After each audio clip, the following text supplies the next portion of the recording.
Bonjour, vous regardez Tesla Geek. Si Tesla a déjà engagé la transition du fonctionnement de son autopilote vers Tesla Vision en Amérique du Nord, cette transition vient à peine de débuter en Europe.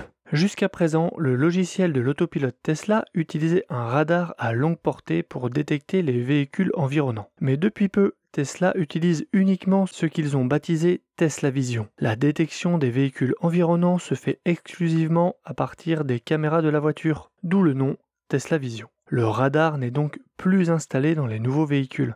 Dans cette vidéo, nous parlerons du fonctionnement, nous verrons quels véhicules en sont équipés et ce que cela change par rapport au fonctionnement précédent.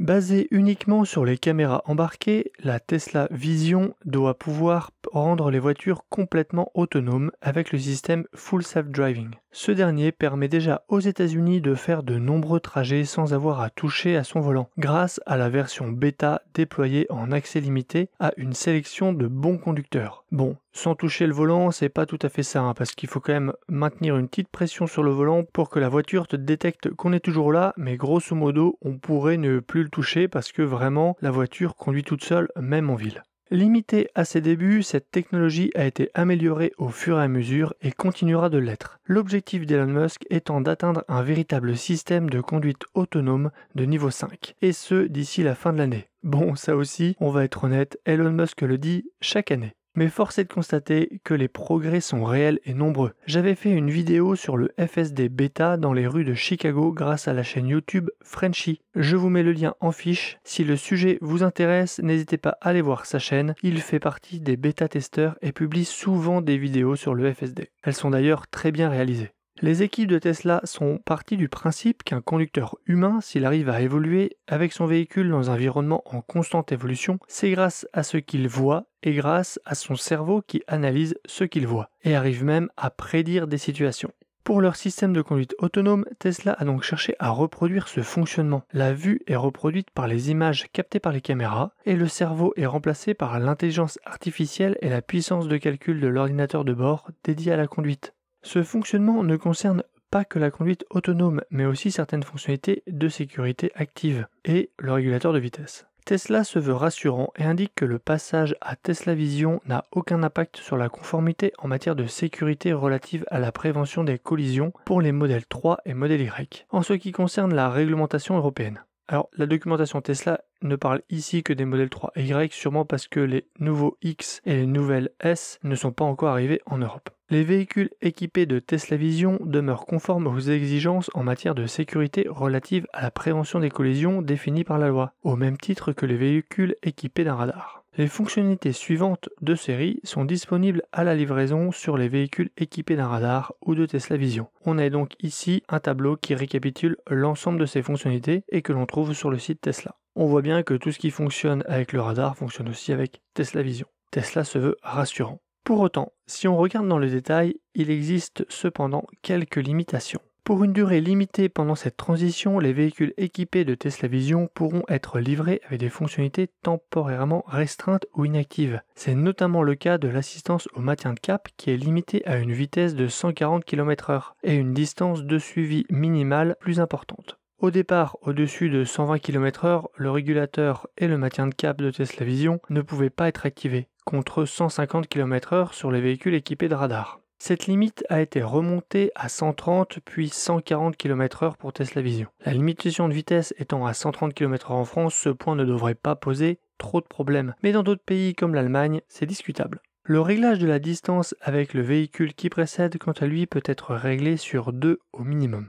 Les améliorations sont poussées via les mises à jour à distance. Pas d'inquiétude du coup à ce sujet. Comment savoir si mon véhicule est équipé d'un radar ? Les modèles 3 et modèle Y produits à partir d'avril 2022 pour les marchés européens et moyen-orientaux passeront à Tesla Vision. En d'autres termes, toutes les livraisons en Europe à partir de ce deuxième trimestre 2022 sont concernées et n'ont donc plus de radar. On parle ici du radar de l'autopilote. Les modèles restent équipés des détecteurs de stationnement qui se trouvent dans les pare-chocs avant et arrière. Là-dessus, pas d'inquiétude. L'autre moyen actuel de le savoir est de rouler à plus de 140 km/h et d'essayer de mettre le régulateur de vitesse. S'il s'active, c'est que vous avez les radars. S'il ne s'active pas, c'est que vous n'avez pas les radars. Et éventuellement, la dernière solution, c'est de venir démonter le pare-choc pour vérifier si le radar est présent ou non. Mais c'est quand même un peu plus compliqué que de se baser sur la date de fabrication du véhicule. Pour le patron de Tesla, faire le lien entre les images des caméras et ce que le radar détecte est compliqué et apporte de la confusion qui finalement desservait le système plus que ça ne l'aidait.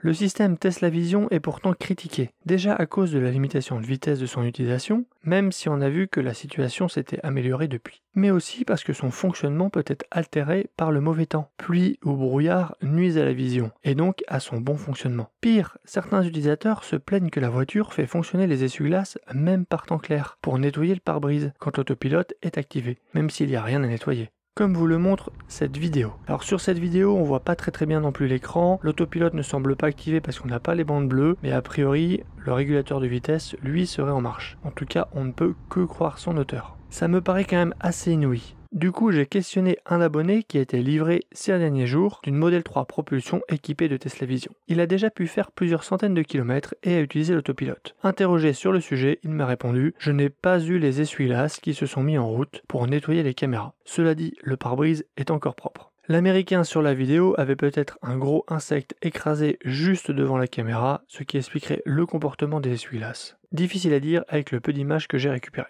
Dans ces conditions, le radar, lui, fonctionne très bien. Par contre, il suffisait que de la neige se soit accumulée sur le pare-choc avant pour que le radar ne détecte plus rien et que donc l'autopilote soit désactivé. On parle pas ici de petits flocons, mais plutôt d'une bonne couche de neige quand on récupère sa voiture après un long moment stationné à l'extérieur et qu'il y a eu des chutes de neige. Dernièrement, une information est venue semer la confusion. Le 7 juin, Tesla a enregistré une nouvelle unité radar haute résolution auprès de la Federal Communication Commission, la FCC, aux États-Unis, et de leur division d'autorisation et d'évaluation du Bureau de l'ingénierie et de la technologie. L'enregistrement permet à Tesla de vendre des véhicules aux États-Unis avec ces unités de radar installées. Les documents déposés auprès de la FCC ne répertorient pas l'utilisation prévue par Tesla pour ces nouvelles unités de radar, mais cela pourrait faire partie d'un hardware 4 inédit. Actuellement, nous sommes au hardware 3. Selon le pirate informatique et passionné de Tesla, Green the Only, encore lui, ces nouvelles unités radar ont des plages de fréquences similaires à celles des unités Bosch et Continental que le constructeur automobile utilisait auparavant. Cependant, il semble qu'ils seront utilisés pour l'imagerie de la même manière que le lidar cartographie les environs à l'aide d'un faisceau laser. Green the Only explique que le radar haute résolution présente les mêmes avantages que le radar, mais avec une résolution plus élevée et une fréquence d'image potentiellement plus élevée. Tesla construit actuellement des véhicules avec le hardware 3, autrement connu sous le nom d'ordinateur Full Self Driving FSD. On pense que Tesla introduira l'ordinateur de nouvelle génération avec le lancement du Cybertruck, basé sur des indices dans le code source du logiciel de Tesla. Il sera assez différent de son prédécesseur, mais je n'ai pas tellement plus d'informations à vous communiquer pour le moment sur ce sujet. Cela ne signifie pas que les propriétaires avec le hardware 3 ne pourront pas obtenir le FSD. Musk a précédemment expliqué que les différents ordinateurs seront tous les deux en mesure d'offrir le FSD. Mais les différences entre eux peuvent être comparées à la façon dont certains humains sont de meilleurs conducteurs que d'autres. Mais les deux seront toujours plus sûrs que l'humain moyen d'après lui. On ne sait pas si Tesla offrira aux clients existants une mise à jour gratuite vers le nouvel ordinateur Hardware 3, comme il avait fait précédemment à l'introduction du Hardware 3 pour les utilisateurs qui avaient le Hardware 2.5, ni même quels modèles en seront équipés. Là, on se dit, ok, un nouveau radar HD, ça va arriver, Tesla Vision sera bientôt enterré et on va revenir au radar. Eh bien, pas si sûr, car la section de composants électroniques de Samsung a remporté un contrat pour fournir à Tesla des modules de caméra. Selon un rapport, l'accord porte entre 3,2 et 4 milliards de dollars. Ça fait quand même beaucoup d'argent. Avec cet accord, Samsung fournira 80% des modules de caméra utilisés par Tesla. LG Innotek fournira les 20% restants. Il s'agit du plus gros contrat jamais conclu pour l'unité de composants électroniques et en fait le plus grand fournisseur de modules de caméra pour Tesla. Le contrat prévoit que Samsung fournira des modules de caméra pour les modèles 3, S, X et Y, le Semi et aussi le Cybertruck. Le nouveau module de caméra sera la version 4.0 de Samsung contenant 5 millions de pixels. De plus, selon des sources de l'entreprise, la production en série des modules de caméra 4.0 commencera dès juillet. Cet accord constitue le deuxième plus gros contrat remporté par Samsung au cours de la dernière année. En septembre dernier, la société a également remporté le contrat de fourniture à Tesla des puces pour le véhicule autonome de nouvelle génération. Ni Tesla ni Samsung n'ont fourni de commentaires sur l'accord potentiel. Il faut avouer que les vidéos actuelles sur les Tesla, notamment les enregistrements en dashcam et Sentinel, sont de piètre qualité. Donc monter à 5 millions de pixels n'est pas un mal. Cela donnera de meilleures images, notamment pour Tesla Vision, qu'il ne faudrait donc pas enterrer trop vite. Tout cela est quand même surprenant, on s'y perd un peu. Alors, à votre avis, est-ce que Tesla reviendra au radar? Est-ce que Tesla restera sur Tesla Vision? Ou est-ce que finalement, ils décideront de fusionner la partie vision et la partie radar pour apporter d'autant plus de précision à l'autopilote? C'est tout pour cette vidéo, n'hésitez pas à vous abonner pour ne pas rater les prochaines vidéos et à jeter un œil sur teslageek.fr pour des bons plans et une sélection d'accessoires. Et je vous dis à bientôt pour une prochaine vidéo. Si tu as aimé cette vidéo ou que tu veux soutenir la chaîne, mets un like. Tu peux t'abonner pour recevoir les notifications de mes prochaines vidéos et aider la chaîne à être mieux référencée. N'hésite pas à donner ton avis en commentaire. À bientôt!